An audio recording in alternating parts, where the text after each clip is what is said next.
आपने अक्सर इंटरनेट पर हिंदुस्तान 10 का ऐड देखा होगा। ये ऐड देश की पहली मेड इन इंडिया कार का है। इस कार के आने से पहले कोई ये नहीं सोच सकता था कि कभी भारत भी कार बना सकता है।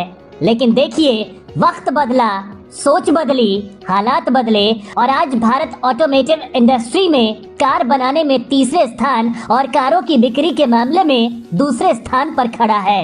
भारत की बनी कारें दुनिया भर में पसंद की जा रही हैं और तो ये भी कहा जा रहा है कि भारत ऑटोमेटिव इंडस्ट्री में दूसरे स्थान पर आने वाला है, जिसका कारण ये है कि बहुत जल्द भारत में कॉम्पैक्ट कार बनने वाली हैं। आज दुनिया के बड़े बड़े देश बड़ी और लग्जरी कार को कम करके कॉम्पैक्ट कार पर फोकस कर रही हैं।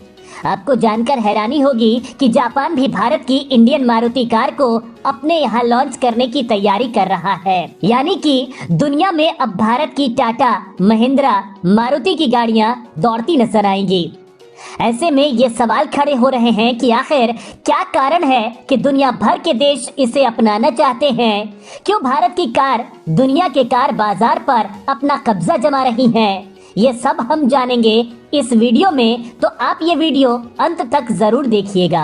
दोस्तों, आज से 7 दशक पहले भारत में इतनी ही तकनीक थी वो कार की सर्विस कर सके। कार मैन्युफैक्चरिंग के बारे में कोई जानकारी नहीं थी, लेकिन आज ये कहानी बदल चुकी है। आज भारत कार मैन्युफैक्चरिंग के मामले में सबकी पसंद बनता जा रहा है। आज भारत दुनिया के 100 से ज्यादा देशों को कार निर्यात कर रहा है। इन सब का क्रेडिट आप हिंदुस्तान मोटर्स को दे सकते हैं, जिसकी वजह से इंडिया आज इस मुकाम पर पहुंच सका है, क्योंकि उसने सबसे पहले कार बनाना शुरू किया था।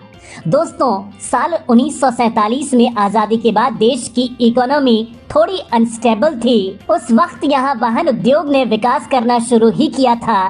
तब यहाँ ट्रैक्टर व्यावसायिक वाहनों और स्कूटरों तक सीमित था, क्योंकि कारें तब विलासिता की वस्तु थी। फॉरेन कार को अफोर्ड कर पाना मुश्किल था। वहीं पब्लिक ट्रांसपोर्ट की हालत ये थी कि लोग ज्यादा थे और साधन कम थे। इतना ही नहीं, लोगों को इसके लिए 2 से 3 घंटे इंतजार करना पड़ता था और उसके बाद भी उसमें बैठने की जगह मिलेगी भी या नहीं, उसकी कोई गारंटी नहीं होती थी। इसके बाद भारतीय लोगों की जरूरत के हिसाब से पहली कार बनाई गई, जिसका नाम हिंदुस्तान एम्बेसडर। इस गाड़ी को बनाते समय जिस चीज का सबसे ज्यादा ध्यान दिया गया वो था कंफर्ट और कीमत। इसकी कीमत इतनी कम थी कि एक आम इंसान भी इसे खरीद सकता था। ये कार सारे भारतीयों की पसंद बन गई थी और इसके बाद भारत में कार बाजार का सफर भी शुरू हो गया। और हिंदुस्तान एम्बेसडर की सफलता के बाद बाकी कारों का मैन्युफैक्चरिंग भी शुरू हो गया। लेकिन ये सारी कंपनियां एक ही कार मॉडल को फॉलो करती थी और आज तक इसी मॉडल पर कारों को मैन्युफैक्चर किया जाता है। इन कंपनियों का मोरल 3 फैक्टर पर डिपेंड था, जिसमें पहला R&D डिपार्टमेंट, दूसरा इंजीनियरिंग और तीसरा डिजाइनर। ये R&D डिपार्टमेंट सभी कार का रिव्यू लेने का काम करता था। ये कारों की डिमांड, फीचर और डिमांड पर रिसर्च करता था। इसके बाद जो कंफ्यूजन बाहर निकल कर आता था, उसी बेस पर इंजीनियर कार को तैयार करने का काम करते थे, जैसे कार को अपग्रेड करना या नए फीचर को ऐड करना। जिसके बाद डिजाइनर उसी बेस पर कार का डिजाइन बनाते थे। उसके बाद आखिर में अलग अलग देशों से कार की मैन्युफैक्चरिंग में लगने वाले पार्ट्स को मंगवाया जाता था और कार को तैयार किया जाता था। लेकिन ये कहानी तब की है जब शुरुआत में भारत में कार का बनना शुरू हुआ था। आज ऐसा नहीं होता है। आज भारत किसी दूसरे देश से पार्ट्स मंगवाता नहीं है, बल्कि वो खुद अपनी कार के पार्ट्स तैयार करता है, जिसकी वजह से कार बनाने की लागत में बहुत कमी आई है। साथ ही टाइम की बचत हो रही है, यानी कि एक तरह से भारत कार मैन्युफैक्चरिंग के मामले में इंडिपेंडेंट हो रहा है।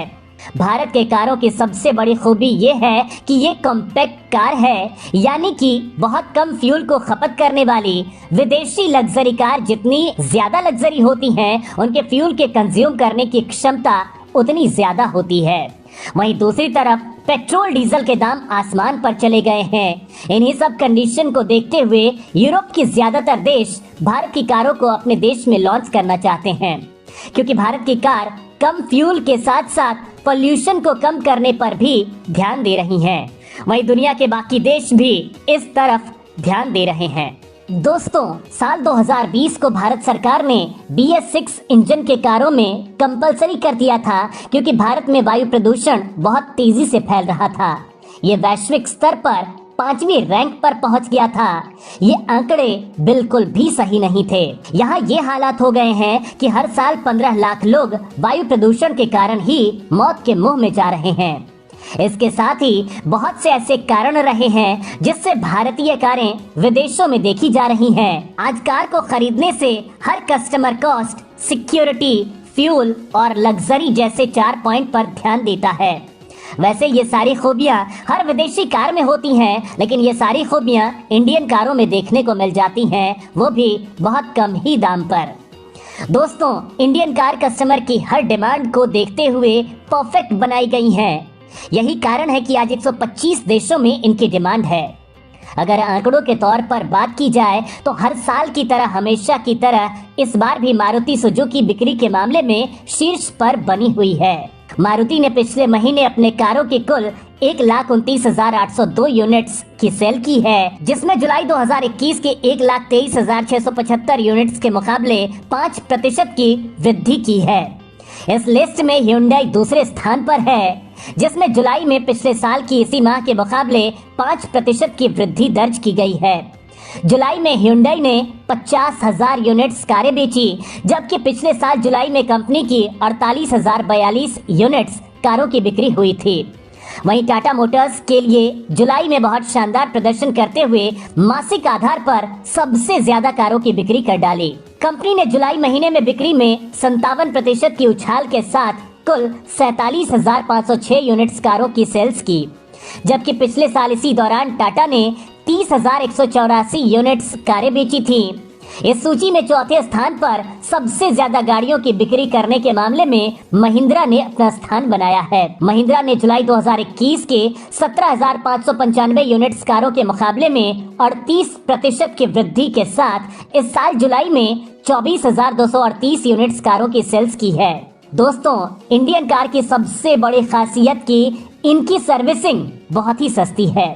यहाँ आपके मन में ये सवाल खड़ा हो रहा होगा कि इंडियन कार इतनी सस्ती है तो इसके मटेरियल हल्का होगा तभी ये सस्ती है, लेकिन हम आपको बता दें कि ऐसा नहीं है, बल्कि ये फॉरेन कार दिखने में लग्जरी होती हैं, लेकिन इनकी बॉडी को बनाने के लिए कई बार काफी हल्के एल्युमिनियम सीटों को काम में लिया जाता है, जिससे ये कार जब कभी किसी भी चीज से टकराती हैं तो इनकी हालत खराब हो जाती है। वहीं भारतीय कार स्टील की बॉडी की बनी होती हैं। ऐसा इसलिए होता है क्योंकि यहाँ की सड़कें कुछ ज्यादा ही शानदार हैं। उसे देखते हुए कार कंपनियां इन्हें मजबूत बनाती हैं। फिर जब ये कार किसी भी चीज से टकराती हैं तो नुकसान बहुत कम होता है। वहीं जब मटेरियल स्ट्रॉन्ग होगा तो सेफ्टी तो रहेगी। इसके अलावा इन कारों में एंटी लॉक ब्रेकिंग सिस्टम, यानी कि अचानक से ब्रेक लगने पर टायर लॉक हो जाते हैं। दूसरा है इलेक्ट्रॉनिक ब्रेक फोर्स डिस्ट्रीब्यूशन, यानी कि ब्रेक लगने पर न तो आगे के टायर पर प्रेशर पड़े और न ही पीछे के टायरों पर। इसे बैलेंस किया जाता है। इसमें किस टायर पर कितना प्रेशर पड़ना चाहिए ये तय किया जाता है। तीसरा है इलेक्ट्रॉनिक स्टेबिलिटी कंट्रोल,